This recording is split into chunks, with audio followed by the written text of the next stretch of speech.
There's a few extra for anyone that wasn't here last time. 8. My book stops at 8. Okay, well, these are last week's stuff here, so. Right. All right. Kathy, I'm sorry. Yes. My questions all done are sitting at my kitchen table. Okay, that's great. Well, when you get home, you'll be able to check them all out. I know. Everything's all neat done. You know. I know. And you always have such good, lengthy answers. They're all full of detail and information, and I know they're good ones. Sorry about that. I went, oh, I'm so sorry. Well, be sure and put them in your book so you'll have them at least for. You'll probably remember. You'll remember a lot of it. If So. you had Alexa, you could probably have her read them to you. Yeah, exactly, exactly. Hey, that works. All right, Mom, we'll start with you. Number 1. Okay, who come up against Israel in this chapter, and what does he threaten to do? Nahash, the Amorite, Okay. and he threatened to put out their right eyes, so they could to bring reproach on Israel. So they would. We talked about that maybe so we could make them weak as weaker warriors, outward signs, and make people fear him. Good. All right. So Nahash, Nahash. The name means snake or serpent. Right. And that's right. He was willing to make a covenant with the people when he came in and invaded the land, but only, like Mom says, only if they would agree to him putting out the right eye of every warrior there, of every man. You know what? They said, let us think about it. Give us 7 days. You know, we'll think about it and get back to you on what it is. But you know what? It sounds pretty good. Sounds good. We'll evaluate. And so, and we talked about, like you said, military. If you close your right eye and you try and look around, you can see that there's a definite disadvantage to trying to fight that way. And not only that, bringing reproach upon the entirety of Israel. If you know, to see that many people that were deformed would certainly be lend to his reputation as a tyrant out there amongst the people, and they would be more likely to do whatever it was that he wanted in the future, which would explain why he was willing to wait those 7 days for the people to come back, is because he knew that at the end of that 7 days his reputation would be pretty strong out there among the nations. All right, number 2. There's some past history in regards to Benjamites and Jabesh Gilead. What is the story in Judges 21:1-15? There's a lot more than just in 1-15. But just kind of the recap on that one. Well, I don't know where to start. Jabesh had not sent anyone to Mizpah to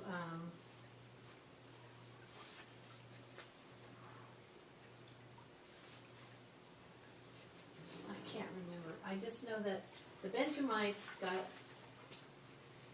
the guy had his concubine killed by Benjamites that were wicked, and the tribes went against the Benjamites. There weren't very many left, so then they took wives from Jabesh Gilead and gave them to the Benjamites so their tribe wouldn't die out. And nobody from Jabesh Gilead came to Mizpah to help defend something. And, Okay. anyway. Yeah. No, that's good. The virgins. The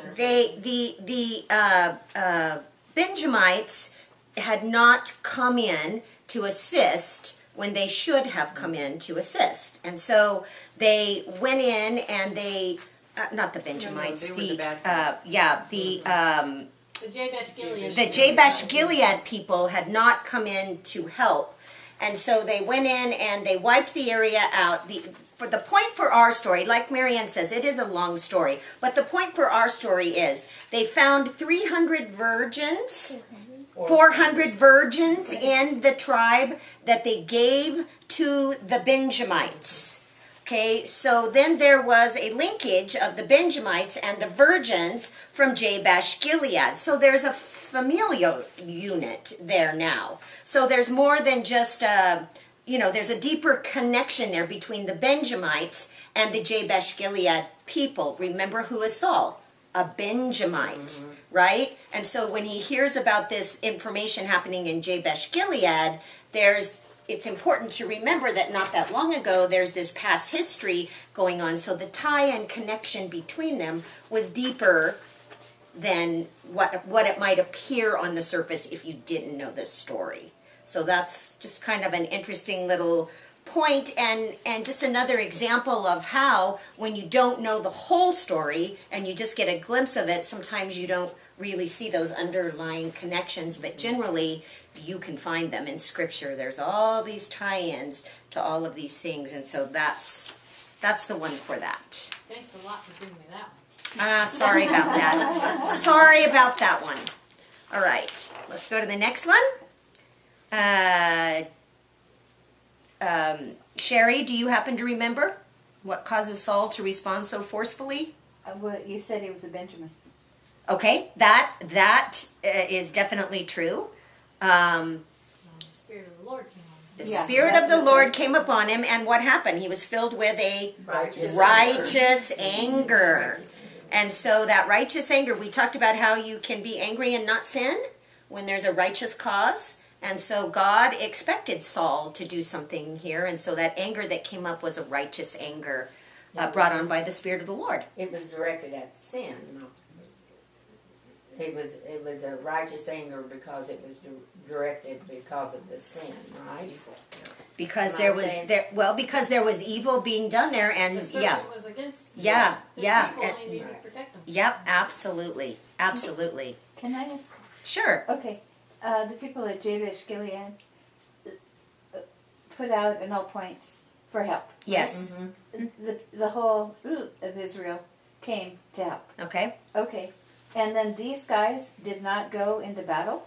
No. No, this was We're previous. talking about history. we're talking about history. It's in Judges. Okay. You can read about it. It's a previous I did. history that had happened between the Benjamites and Jabesh Gilead. Not this experience, but because okay. of that previous time, it sort of lends to the story of what happens here with Saul because of the history that had occurred earlier with that. I did read that. Okay, good. All right, number 4. Let's see, you weren't here, so How does he get the word, I guess Saul, Yes. get the word out that a war is coming? He took a yoke of oxen and cut them into pieces, and he sent the pieces throughout the territory, warning whoever did not go to battle with Saul and Samuel, he would do the same to their oxen. isn't that amazing? I guess that's one way to communicate when you don't have cell phones. And There's a tie in there too because I got the tail. that's what the man did with his concubine. Uh-huh. Yes. Yeah. And that was what Jabesh Gilead hadn't responded to. that's exactly right. That's Right. exactly right. He cut her up in pieces. Yep, and sent her out amongst the tribes. Well, and the Now, Over. where did we hear that? That's the story of Jabesh Gilead. Oh, That, I that, see. that was it, yeah. 21. Part of about them killing them. Yes, Okay. yeah, Okay. that history that well, had been there before. and the principle there with the man and the concubine is an inordinate affection for yourself that he had. You know? Okay, So he sends out someone he should protect. okay, And anyway, okay, we find that here and there. okay. And so in this particular case, Saul does the same type of thing. He takes the yoke of oxen, he cuts it into pieces, he sends it out to all of the tribes, and expects a response. We talked last week about how interesting it is to think about how would you physically do that? How do you do that? How do you go? You've seen the maps, you recognize the land layout and all of that. How do you get these pieces of meat that are cut up out there with the story out there? I don't know. I don't have the answer. But it's just interesting to... Probably Well, they and have it to have a seems, common thing. and it seems too that by the time they got there, And rotten. it would be pretty rotten, nasty. Well, that doesn't matter. They'd still get the message. Quite fresh. You know, you're just A little Even more so. me. I know. It's just interesting to think about how that all plays out, isn't it? Yeah. No, I agree.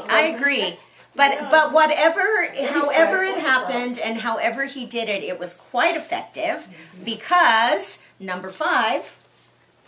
How many came when he called? In Israel, 300,000, and from Judah, 30,000.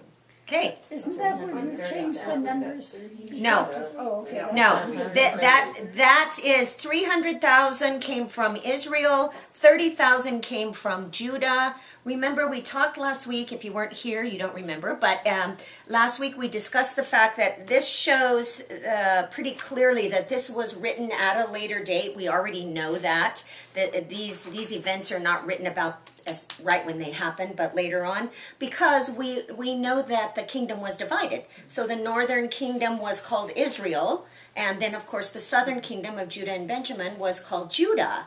And so because here they're divided, and it talks about how many came from Israel and how many came from Judah, and they're divided and not together, we know that this was likely written at the time when there was division in the land, which is going to come quite a bit later. Thank you for clearing that up, because I wondered, when I read that, I just put 330,000, but I wondered, why didn't they just add it together and save a little space? Yeah. Yeah, so it's a really good That's indication good, yeah. that this was written at the time that the kingdom was divided, which isn't going to happen until Solomon dies. So we know that that's down the road, 100 years or so, whatever it is, that there's going to be that division. Right, number 6. What plan was made to rescue the men of Jabesh Gilead? The Israelites came and killed the Amorites. Well, I guess that doesn't really answer the question. And all the survivors were scattered, so I guess I didn't answer the question. Well, that's part of it. There may be some more to it, but that's part of it. Anybody have anything to add to that? The people of Jabesh Gilead, knowing that reinforcements were coming, told Nahash they would surrender tomorrow. Next day, the reinforcements ambushed the Ammonites. Okay. They told him they would surrender by noon the next day, and he went in at 3 o'clock in the morning Good. and got them before they were expecting. Good. You guys were really listening to that story. Good job. So, exactly. He told them by noon tomorrow, we'll come out and surrender to you. And he went in, and Saul and his 3-pronged attack company, he divided them into 3 sections, went in starting at that early morning time frame from 3 to 6 in the morning, still dusky dark, and went in and began the slaughter. And it said they slaughtered all the way until noon. So it took them all by surprise, and was able to overcome those people. All right, number 7. Amorites. Ammonites. Ammonites. Ammonites. The ones who wanted to put out their right eye. All right, so we're now at number 7. The people were quite happy with the results. How did they show their admiration for Saul, and what did he do? Okay, they went to Gilgal and made Saul king before the Lord, and they made a peace sacrifice. Let me get over here. Offering before the Lord, and showing Saul, as you put it, Saul's our guy. Okay. They were showing that, and they were bringing the men. And when they said that they would bring the men and put them to death, and Saul said no. Right. He was against that. Okay, and what men were they talking about? Anybody who wouldn't follow him. Any of the ones that despised him before, because Okay. they thought he was an unfit king. So all of those people who didn't immediately support Saul and said, who is he to reign over us? They said, hey, bring us those men, because we're going to kill them now. Showing that they completely, totally supported Saul at this point. So that's what you mean by what had he done? What had he Had done? done. What had he done and what he had done? How did they show their admiration for Saul and what he had done? Oh, okay, just. So all of that answer is to that. And then the second part of that is, how did Saul respond, Marianne? He said, no one will die today. He gave the Lord glory for the accomplishment. Okay. So this is a good mark for Saul. He says, no man shall die today. The Lord has accomplished salvation in Israel. So that's a good moment for Saul. He doesn't take the glory for what's done, for this little plan that he's come up, but instead he gives the glory to the Lord in that. And he doesn't want those men who didn't support him to be punished, which is really important because at this point, at the early birthing of this, the last thing you need is division. You know, division amongst the people and who was right and who was wrong, and to have people killed and their families upset and all of that. So it was a really wise decision, and showing that Saul is, at this point at least, early on, working under the Spirit of the Lord. And so that's a good thing. It doesn't last long, but it's a good thing. All right, number 9. Sherry? Oh, well, it would appear that Samuel is ready to do what, as he begins to address the people of Israel in chapter 12. And he repents of every tiny sin that he ever might have done. Okay. And talks about having a clean slate. Okay. Completely. Okay. And what is it that he's, what is it that he's, by doing all of that you just mentioned, what is it that he's preparing to do? To die. To quit, you think? Hand No, over the I don't reins think to he's, Saul. I don't think he's quitting, but he's, Hand over the governmental reins to Saul. there you go. He's beginning to hand over the power and authority that he had solely on his own for the nation of Israel. He's beginning to hand over some of that power and authority to Saul. We know that he didn't quit totally because it says that Samuel was a judge for the entirety of his life. And so, did you have a question? Yeah, it says, what would it appear? And to me it appeared that he felt rejected. Oh, okay. And that he would like to quit. Oh, He okay. didn't get that permission from God, but that's what it looked like to me. Okay. He was saying, I feel that he felt rejected. Okay. Okay. Well, I that, thought since he talked about, they talked about him being an old man by then, that he was thinking, I'm at the end of my life. Sure. I'm dying. I could die at any time, so I want to make this. well, you just want to get your Yeah. affairs in order, Right. and remember, he said, my sons So are the now, man's dead. my sons are now out there with you. They're not going to be following in my footsteps. They're, you know, and I've done nothing to offend anyone, and so he's sort of getting all of his Preparing for his affairs death, in order on what needs to be done. And someone else is now coming along, and this person has been selected by the Lord, and so when this new person comes in, Samuel, by all rights, needs to understand that this is under the authority of the Lord, and so the power and authority that he was solely controlling is now going to move over to this new person, Saul. All right, number 10. I agree with what you just said. Okay. It kind of answers number 10 too. That he reminded them he'd not wronged any of them, that he'd been clean, that he'd served the Lord the best he could. Yes. And how would you judge that? Well, we admire him, Okay. and he really followed what the Lord said.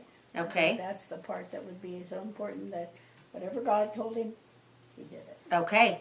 So we know that he was a faithful servant, and how would you judge him? You could also say that the fruit of his labors is no man had anything against him, right? I mean, how many people can say that in their lifetime?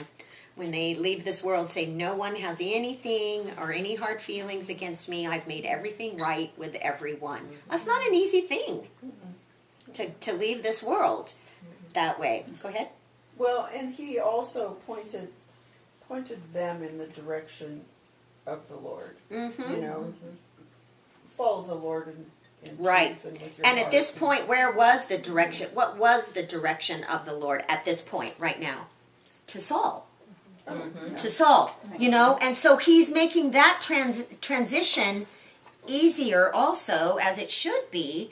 I think it's a really good example of someone being very humble enough to relinquish some authority that you have. That's a really difficult thing when you're in control of a situation, to step back and turn that over. I don't care if it's a ministry leader or anything that you do in your life, to step back and hand that over willingly to someone else while you still maybe feel like you could do it is a difficult thing.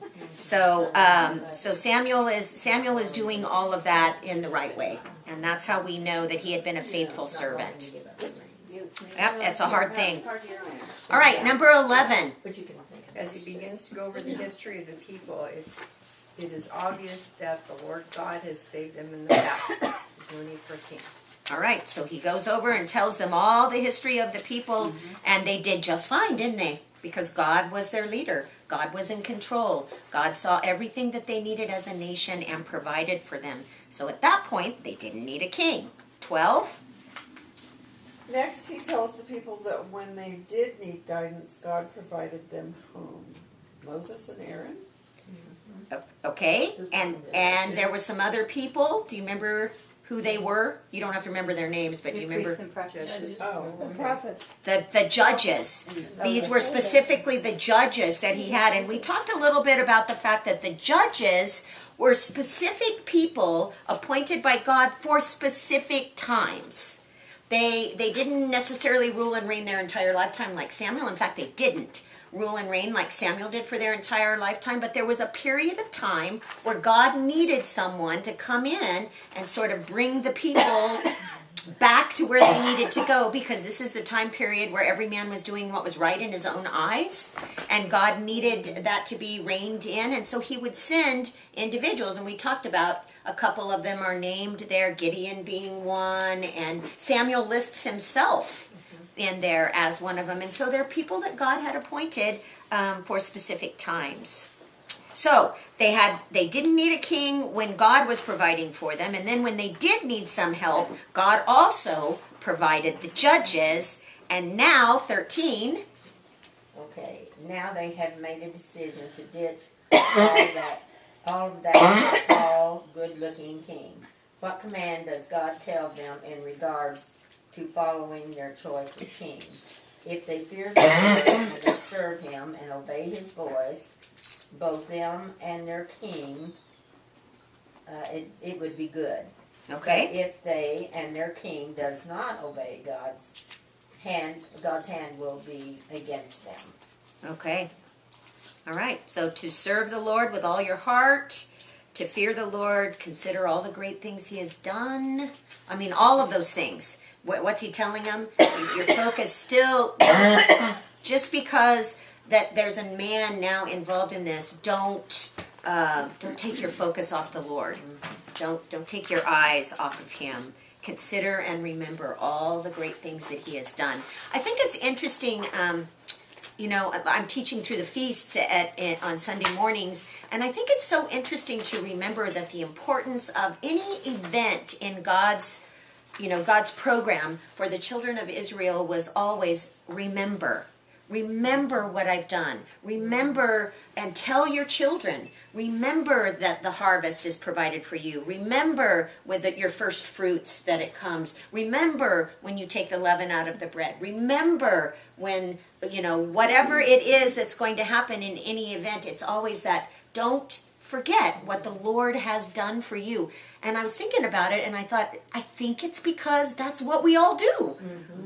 We remember a few times and then we don't think about it anymore. Well, I thanked the Lord for that, and so I already thanked him. But that ongoing praise and acceptance and remembrance of what God has done, we're so negligent as people and kind of lazy in that if God didn't set up these specific time frames, particularly I'm thinking the feasts, these moedim, these consecrated appointed times for them to come and remember, they'd forget. And we see that over and over, that even with all of those times being appointed unto them, they still forget. So I found that interesting that That's part of why we do communion. It is. Try to help us remember. It is. Remembering is an important we thing. Needed that. And that's why we're supposed to look into the Word. every day. That's because right. we forget what we look like. That's We right. forget what he wants to do for us. That's right. That's right. And We so forget there's about that ourselves. that whole thing of, oh well, I mean, you know, if you ever get to the point where you can say, I read the entire Bible from Genesis to Revelation, I've read it all. Well, you know what? Go back and start over again, because there's always things in there that God needs to speak to us about, and that we need to continually be refreshing ourselves and remembering. All right. What affirmation sign does God send to let them know he is still in charge? He sent thunder and rain on their wheat harvest, which was unusual and not good for their crops. All right. So that was the affirmation sign, letting them know it was out of season. The wheat harvest we discussed is a May-June time frame. Israel doesn't have rain in May-June. Israel has early rains in the early part of the spring, and they have the latter rains in the latter part of the fall, but they do not have rain during this time. And so God said, just to show you that you think that you're running this show, I'm still in charge. I am going to send rain and thunder at a time when it's out of season. Did it destroy the wheat? I'm sure it did. I'm sure it did. Yeah, that was not a Kathy, I time. thought it was interesting how that Samuel called to the Lord for the rain and the thunder, and then how the people greatly feared. That's what it says. Greatly feared the Lord and Samuel. So they knew his power. You know, his power he really had. So that would be very hard to say. And here's now Saul. You know, it would be hard to give him that kind of trust and stuff. But once that rain and thunder came, what immediately happened after that? All the people said to Samuel, pray for your servants to the Lord your God. Your God. Yeah. To the Lord your God, that we may not die, for we have added to all of our sins the evil of asking for a king for ourselves. So it was, I mean, they were told over and over, even at the very beginning when he said, if you get a king, here's what he's going to do. He's going to do this to your sons, this to your daughters, this to your servants, this to your fields, this to your olive groves, and this to your flocks. And they still wanted it. And then he went over it again and he said, I've always been there for you. You don't need anyone else. I'm always for you. And they still wanted it. But when he sent the rain and thunder and it likely destroyed their crops, they said, oh dear, we've sinned. That we've asked for a king when we shouldn't have asked for a king. So I had missed that, the evil of asking, that they had repented at that time. yes, I yeah. missed that. And Samuel tells them, do not fear, because I didn't ask a question about this, but verse 22 is such a key part of this when it says, for the Lord will not forsake his people for his great name's sake, because it has pleased the Lord to make you his people. And so that's Samuel telling them in verse 22, he's not going to completely disregard you, even though you've made this decision and now you're repenting of it and now you recognize it. God will not forsake you. Why? Because you guys are amazing and wonderful. No, but because for his name's sake, God has chosen you as his people, and he will not forsake you. So that verse 22 is really the key one there. All right, very good. Well, let's start with verse 13.